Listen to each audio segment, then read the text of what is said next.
কেকার স্বাদ কাহনে সকলকে স্বাগতম। আশা করি তোমরা সবাই খুব ভালো আছো, আমরাও ভালো আছি।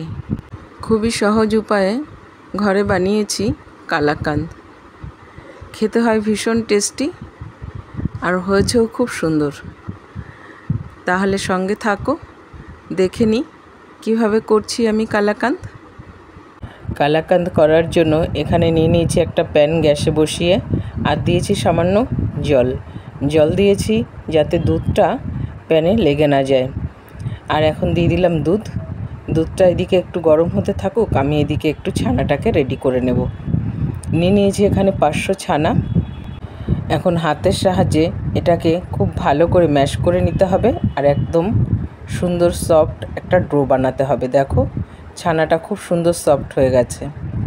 খুব ভালো করে আমি মাখিয়ে নিয়েছি, একদম একটা সফট ডোতে পরিণত হয়ে গেছে ছানাটা।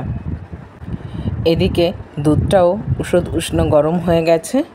এখন এর মধ্যে দিয়ে দেব পাউডার দুধ দিলে না এই কালাকাঁদের টেস্টটা অনেক গুণ বেড়ে যায় আর খেতে হয় ভীষণ টেস্টি।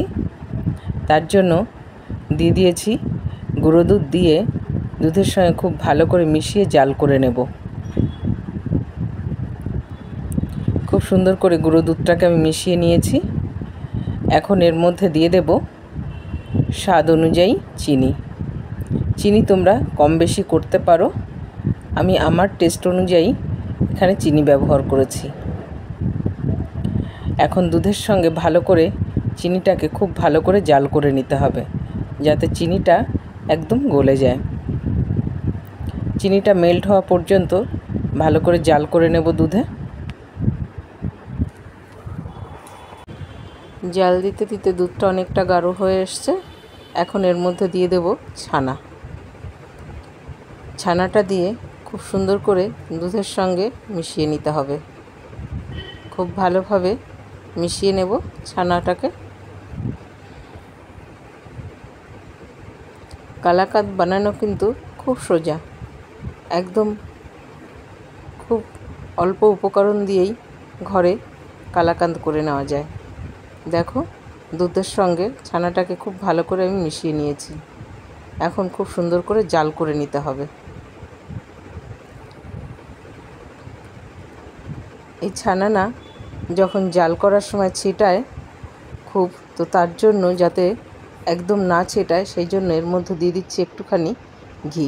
এই ঘিটা দিলে না এই যে ছানা খুব ছিটাচ্ছে এটা আর ছিটাবে না।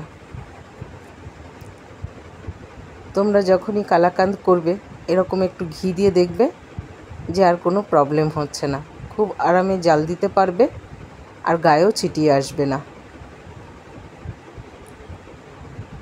দেখো জাল দিতে দিতে অনেকটা গাঢ় হয়ে এসছে।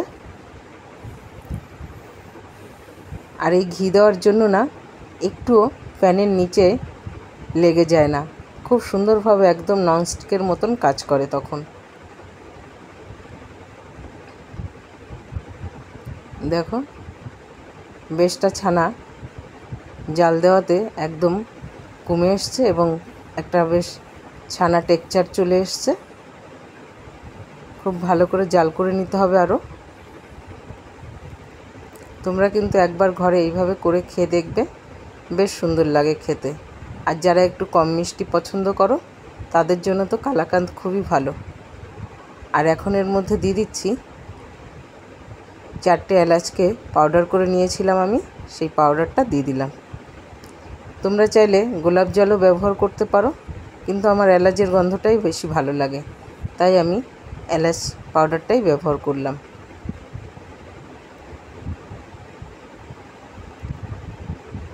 ঘরে বানিয়ে মিষ্টি খাওয়াটা খুবই ভালো লাগে নিজের হাতে কিছু করতে পারলে।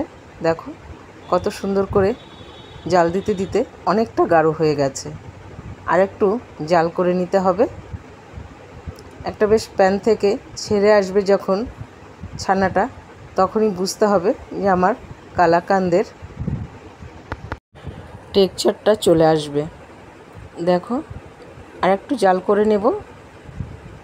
দেখতেই পাচ্ছ প্যান থেকে কিন্তু ছাড়তে শুরু করে দিয়েছে। আর দেখো প্যানের গায়ে এতটুকুও ছানার কিচ্ছু লেগে নেই। এটা শুধু হয় ঘিয়ের জন্য। তোমরা কিন্তু কালাকাঁদ ঘরে করলে অবশ্যই একটু ঘি ব্যবহার করবে, খুব সুন্দর হয়। খুব সুন্দরভাবে হয়ে গেছে। এখন আমি গ্যাসটা বন্ধ করে দিয়েছি। যে পাত্রে নামাবো সেই পাত্রটাকে এখন আমি একটু রেডি করে নেব। পাত্রটায় ঘি মাখিয়ে নিচ্ছি যাতে খুব সুন্দরভাবে কালাকাঁদটা পাত্র থেকে ছেড়ে আসে। এখন খুব ভালো করে সেট করে নিতে হবে। থালার উপরেই আমি সেট করে নিচ্ছি সুন্দর করে। দেখো বেশ চৌকো আকার করে খুব ভালো করে আমি সেট করে নিয়েছি। এখন একে রেস্টে রেখে দেব কিছুক্ষণের জন্য। এটা সেট হয়ে গেলে তারপর এটাকে কাট করে নেব। খুব সুন্দরভাবে এটা সেট হয়ে গেছে। এখন একটা ছুরির সাহায্যে এটাকে আমি শেপ দিয়ে নেব। দেখো খুব সুন্দরভাবেই কিন্তু এটা শেপ করে নিতে পারছি। চৌকো আকার করে আমি করে নিয়েছি। দেখো কত সুন্দরভাবে কালাকাঁদটা উঠেও আসছে, আর টেক্সচারটা হয়েছে কিন্তু দারুণ। এখন কালাকাঁদটাকে আমি খুব সুন্দর করে প্লেটিং করে নিয়েছি, আর এখন পেস্তা কুচি দিয়ে খুব ভালো করে ওপর দিয়ে গার্নিশ করে নিচ্ছি, তাহলে দেখতে বেশ সুন্দর হয়। খুব সুন্দর লাগছে দেখো দেখতে। খুব সুন্দর করে প্লেটিং আমি করে নিয়েছি। তোমাদের যদি ভালো লেগে থাকে তাহলে লাইক শেয়ার কমেন্টস করতে কিন্তু ভুলো না। ইউটিউব থেকে দেখে থাকলে প্লিজ সাবস্ক্রাইব করে দিও। তাহলে আজ এখানেই শেষ করছি। সবাই ভালো থাকবে, সুস্থ থাকবে।